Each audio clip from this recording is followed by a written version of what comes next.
Programang ito ay rated SPG. Striktong patnubay at gabay ng magulang ang kailangan. Maaaring may masiselang tema, lengguwahe, karahasan, sexual, horror o droga na hindi angkop sa mga bata.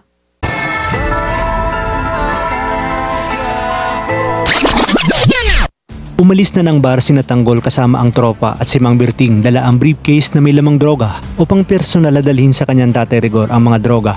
Habang si Rigor naman ay tuloy nang naudyakan ni David at sinabi kina Tess at Tinding na papayag na umano siya sa gusto ng mga ito at tatanggapin niya na ang drogang gustong isoli ni Tanggol.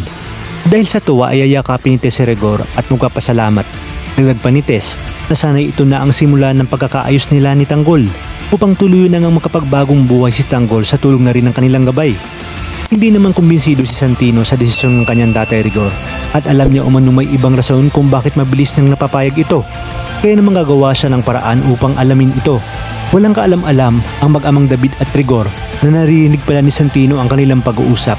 Kung kaya't dito na rin malalaman ni Santino na kaya lang pala pumapayag ang kanyang tatay Rigor dahil nais nitong tuluyan ng makulong ang kanyang kuya Tanggol at para makabalik sa serbisyo na ang kanyang tatay Rigor at babango pa ang pangalan nito.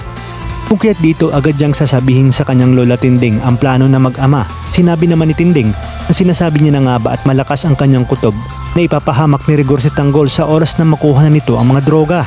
Kaya naman nang malaman ni na Tinding at Tess na dadating si Tanggol upang ihatid ang mga droga ay aabangan na nila ito bago pa man makarating sa bahay dahil alam nga nilang nagpatawag na ng mga pulis si Rigor para tuluyang ilaglag at takpin si Tanggol. Ngunit sadyang napakabilis ng karma dahil imbis na paniwalaan si Rigor ni Colonel Suarez ay paghihinalaan niya ito nakasabot ni Tanggol.